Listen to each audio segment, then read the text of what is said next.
बिस्मिल्लाहिर्रहमानिर्रहीम। अस्सलाम वालेकुम। यूट्यूब चैनल पर तारिक मतीन आपको खुश आमदीद कहता है। और खुदा का जिक्र करे, ज़िक्र मुस्तफ़ा ना करे, हमारे मुंह में हो ऐसी ज़ुबां खुदा ना करे। नबी करीम सल्लल्लाहु अलैहि वसल्लम के यौम विलादत पर यह सआदत हम सबको हासिल हो रही है कि हम एक दूसरे को इस मुबारक दिन की मुबारकबाद दें और एक बार दिल से कहें सल्लल्लाहु अलैहि वसल्लम, वो जिन्हें तमाम जहानों के लिए रहमत बनाकर भेजा गया, उनकी आमद का दिन आपके लिए मुबारक हो और अल्लाह इस दिन मांगी गई हम सब की दुआएं कबूल करे और हम सब पर अपना रहम फरमाए।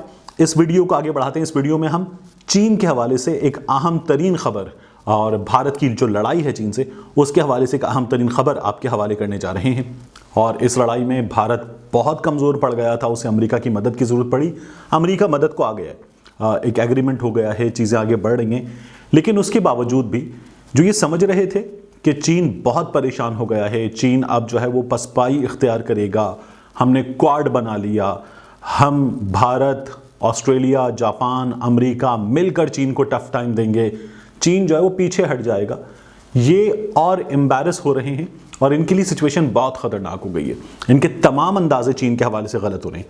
सबसे पहले तो मैं आपको ये बताऊं कि चीन ने मज़ीद पेशकदमी की है और चीन की इस मज़ीद पेशकदमी के बारे में लद्दाख में जो फॉर्मर रुकने असेंबली हैं, इनका नाम है थप्स्तान चिवांग। थप्स्तान चिवांग ने ये बताया है कि चीन मज़ीद 8 किलोमीटर अंदर आ गया है फिंगर एरिया में।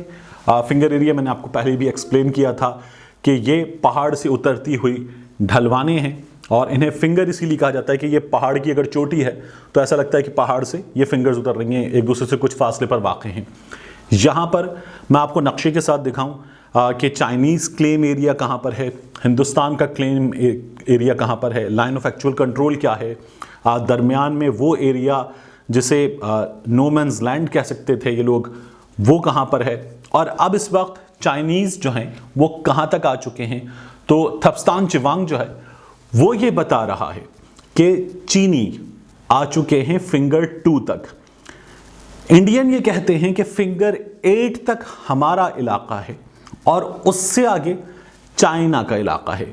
वो ये कहते हैं कि चीनी हमारे इलाके में फिंगर 4 तक आ चुके हैं और वहाँ पर उससे मुल्हिका जो पेट्रोलिंग पोस्ट हैं, उस पेट्रोलिंग पोस्ट तक भारतीय फौज की पेट्रोलिंग, उनकी रसाई नाकाम बना दी गई है, वो रसाई नहीं हो पा रही। ये खबरें भारतीय मीडिया खुद दे रहा था। लेकिन अब चीन ये कहता है कि फिंगर 1 तक हमारा इलाका है। अब इस वक्त सिचुएशन ये है कि चीन फिंगर 2 तक आ गया है। चीन ने मजीद पेशकदमी की है। चीन फिंगर 4 पर था और इस मामले पर ये लड़ाइयाँ हुई हैं। वो लड़ाई जिसमें 20 भारतीय फौजी मारे गए, वो लड़ाई भी फिंगर 4 के मकाम पर, इस मकाम पर हुई है और अब चीन फिंगर 2 तक आ गया है।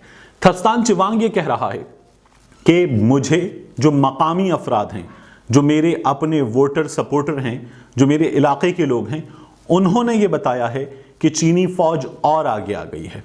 चीनी फौज ने इस वक्त फ़ायदा उठाया है मौसम का। यहाँ पर सब ज़ीरो टेम्परेचर के बाद अब बर्फबारी रात में शुरू हो चुकी है। ये बर्फबारी की इब्तिदा है।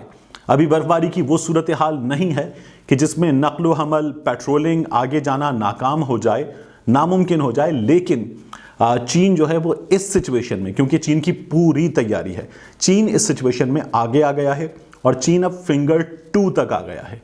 तो भारत अगर दावा कर रहा था कि फिंगर 8 तक LAC उसके बाद है, उसका इलाका है, और चीन ये कह रहा था कि फिंगर 1 तक हम हैं, तो चीन अपने क्लेम एरिया में और आगे तक आ गया है और जो भारत का क्लेम एरिया है उससे बहुत बहुत पीछे भारतीय फौज को धकेल दिया है। यहाँ तो डिसएंगेजमेंट की बात हो रही थी। बात ये हो रही थी कि आप डिसएंगेजमेंट करें, हम डिसएंगेजमेंट करें, लेकिन अब चीनी फौज ने अहम तरीन पोजीशंस पर कब्जा कर लिया है और इस वक्त चीनी फौज जो है वो मजीद आगे आ गई है। भारत के हाथ से 8 किलोमीटर का इलाका मजीद चला गया है। वैसे ही ये पता चलता है कि दिल्ली जितना एरिया, दिल्ली अगर 1400 स्क्वायर किलोमीटर है तो तकरीबन 1200-1300 स्क्वायर किलोमीटर एरिया अब चीन के कब्जे में है और चीन जो है वो अपनी पोजीशन मजीद मजबूत बना चुका है। चीन ने यहाँ पर इंपॉर्टेंट हाइट्स पर अपनी पोजीशन बहुत स्ट्रांग कर ली है। ऐसी पोजीशन जो दिफाई नुक्ता निगाह से बहुत अहम है यहाँ पर फौजियों के लिए, वो अब चीन के कब्जे में है। इस वक्त थप्सान चिवांग ने मकामी लोगों के जरिए एक खबर और दी है। ये खबर भारतीय फौज, दुनिया की सबसे बड़ी जमहूरियत, चीन को तिजारती मैदान में टक्कर देने का ख्वाहिशमंद भारत, जिसने अभी तैयारी खरीदे हैं, मजीद दिफाई मुआहिदे कर रहा है, जिसमें सऊदी अरब से इन्वेस्टमेंट आ रही है, रिलायंस में आ रही है, जियो में आ रही है, मुख्तलिफ चीज़ें हो रही हैं।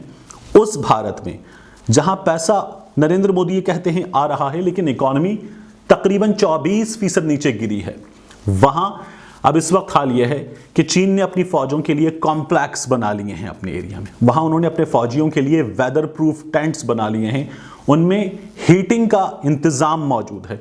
वो अपने फौजियों को इस वक्त क्वाडकॉप्टर्स के जरिए ताज़ा गर्म खाना पहुंचा रहे हैं सब जीरो टेम्परेचर में। लेकिन थप्सान चिवांग ये कह रहा है कि भारतीय फौजी बहुत मुश्किल सूरत हाल से दो चार हैं और इस वक्त टेंटों में रहने पर मजबूर हैं। उनके पास उस इलाके की सर्दी, वहां पर पानी है जिसमें ये फौजी जो हैं इनके पास वेदर प्रूफ कपड़े नहीं हैं, उनमें रह रहे हैं और अब टेंटों में रह रहे हैं जिसमें उनकी हालत बहुत ख़राब है। और मकामी लोग खुद बता रहे हैं कि हमारे फौजी जो हैं वो इस वक्त हालात के रहमो करम पर हैं और चीनी फौज से उन्हें लड़ने के लिए नरेंद्र मोदी ने छोड़ा हुआ है। ये वो सिचुएशन है जिसमें इस वक्त ये लोग मौजूद हैं। तो भारत को मजीद पशेमानी का सामना है। गो कि इन्होंने जो सैटेलाइट इमेजेस हैं उनकी मदद से चीन पर नजर रखने के लिए अमेरिका से मुआहिदा कर लिया है। अब इन्हें ये सैटेलाइट इमेजरी हासिल होगी अमेरिका से, real time satellite images, digital form में डाटा हासिल होगा, जिससे चीन पर नजर रखेंगे, पाकिस्तान पर नजर रखेंगे।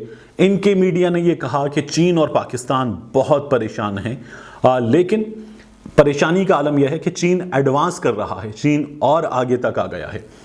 इस परेशानी का आलम यह है कि इस वक्त जो है पाकिस्तान ने इन्हें मुंह तोड़ जवाब दिया है। DGISPR ने बताया है कि हम सिपाही से लेकर जनरल तक एक हैं, हमें हालात का इदराक है।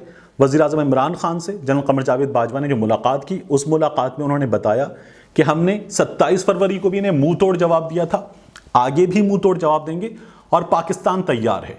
अगर भारत एक मिसाइल चलाएगा तो पाकिस्तान 3 मिसाइल से इसका जवाब देगा।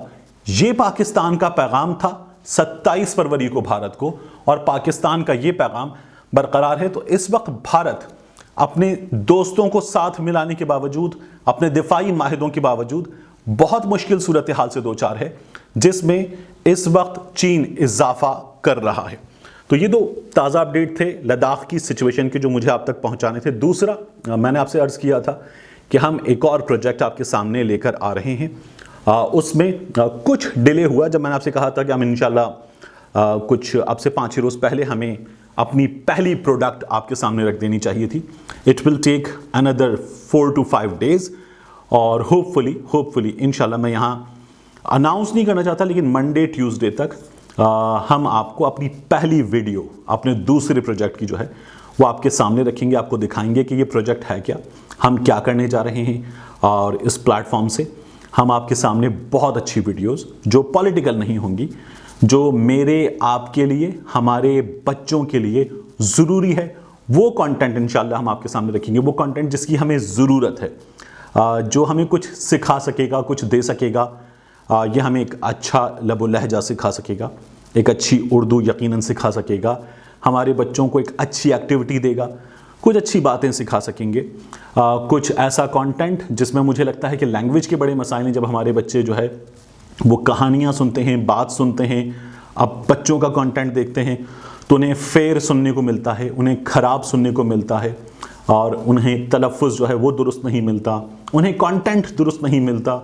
हमारे बच्चे जो हैं वो कई बार, अब बाज़ बच्चे घरों में चिंता का लफ्ज़ बोल देते हैं। तो इंशाल्लाह आपको कुछ ऐसी चीज़ें देने की कोशिश करेंगे कि जिनमें बच्चों को मैनर्स मिले, जिनमें बच्चों को बहुत अच्छी चीज़ें मिले, और आप उस कंटेंट को अपने बच्चों को यूट्यूब पर अवेलेबल डिफरेंट कंटेंट के मुकाबले में बखुशी दे सकें। मिलते हैं आपसे अगले वीडियो में।